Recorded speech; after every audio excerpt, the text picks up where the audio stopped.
Hello everyone! So for this video, i-share ko sa inyo yung naging application process ko dun sa bagong Globe G Fiber Prepaid. Just a brief background, yung gamit ko before is yung Smart Home Prepaid Wi-Fi.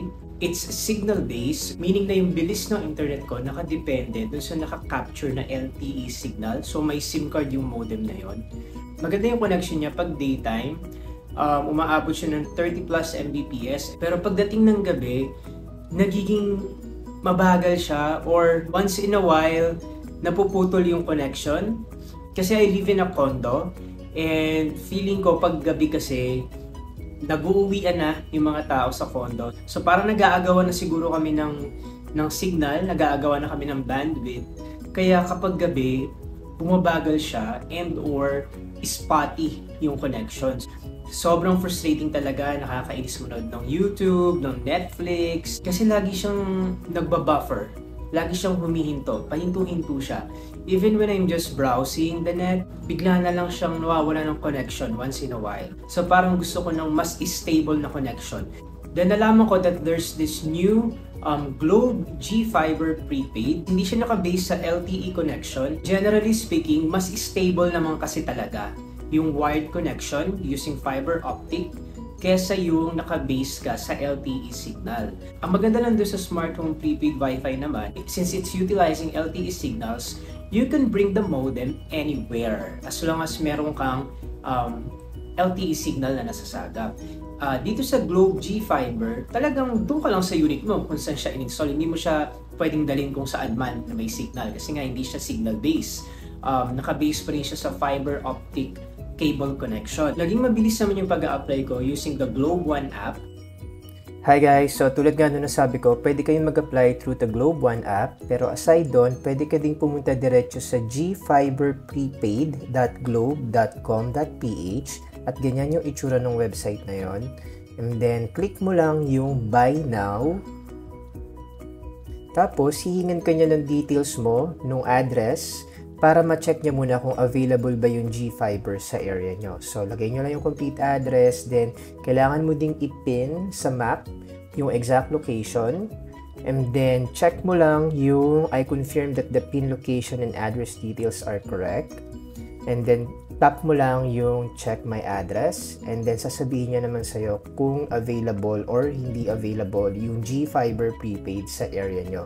Kung available siya, bibigyan ka din niya ng option na magbayad through GCash ng 1,499 na installation fee, which already includes 1 week connection or 1 week unlimited connection sa G-Fiber Prepaid. Parang nag-submit ako ng application ng Monday, then in-schedule ko siya ng kina-Wednesday na agad after 2 days. Pero actually, nung Tuesday na-realize ko na parang what if pa-install ko na ngayon? So nag-chat lang ako sa Globe Support through their Facebook page. I asked them kung meron bang slot na i-install na nila that same day, which was a Tuesday. Unfortunately, meron namang available slot that afternoon. Kaya kinahapunan ng Tuesday, na-install na rin agad siya. So kung iisipin mo, less than 2 days lang. Kasi nag-request ako ng Monday, Tuesday, na-install na agad nila. But again guys, subject pa rin yan to availability. Siya yung technician, siya yung nag-install nung cable. So, pinadaan niya lang doon sa gilid ng pader.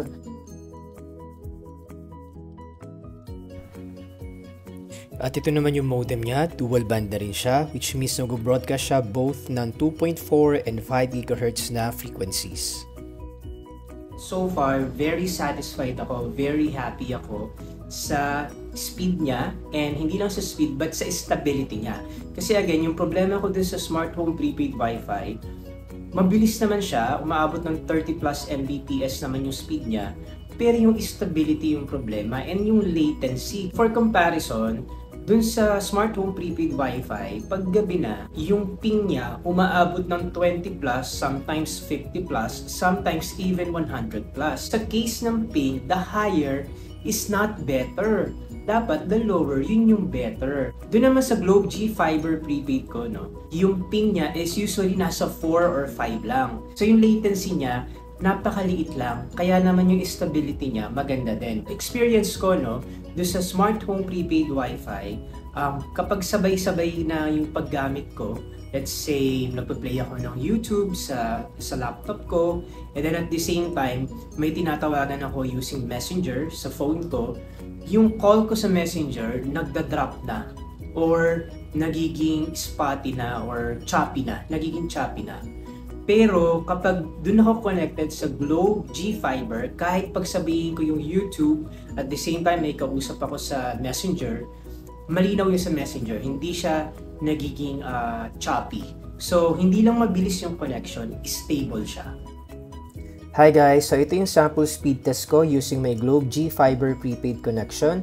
So, at first, nag-surge muna siya to around 70 plus Mbps. Pero nagsabi lang siya to around 29 to 30 Mbps, which is actually enough for me. And then, ang importante din sa akin dito, yung ping, nasa 5 lang siya. So, sa ping, mas mababa, mas maganda. Kasi pag mababa yung ping, it means mababa yung latency, or yung delay, or yung lag. And this connection, this speed test, it has been the same for me. It has been very consistent for me in the past 5 months. Walang issue so far. Siguro yung concern ko lang is, syempre kahit prepaid to, wala naman to lock-in period. Kahit na wala ka pa naman balak i-disconnect yung G-Fiber mo. Of course, when you're trying to apply for a connection, isa yun sa mga kinukonsider mo na kung gusto mo nang i-disconnect to, magiging madali ba yung proseso o magiging mahirap. So, dapat ilagay nila yung mga ganong information. But again guys, so far, very happy ako with the G-Fiber. And mas mura din siya. Kasi yung unlimited dun sa smart home prepaid Wi-Fi, 1,299 siya for 30 days. Wherein dito sa Globe G-Fiber prepaid, unlimited na, 999 lang siya. Kung gusto ko namang i-reload, kailangan ko lang ulit pumunta sa Globe One app. Connected kasi yung Globe One app ko sa GCash ko no? Then from there, marireload ko na yung Globe G Fiber prepaid ko. So yun lang guys, sana nakatulong tong video na to and thank you for watching! Guys nga pala, pag decided na kayo mag-avail ng Globe G Fiber Prepaid, hihingan kayo ng referral code during registration. Gamitin nyo lang yung referral code ko na JAYR7141 para magkaroon kayo ng additional free 7 days unlimited internet access.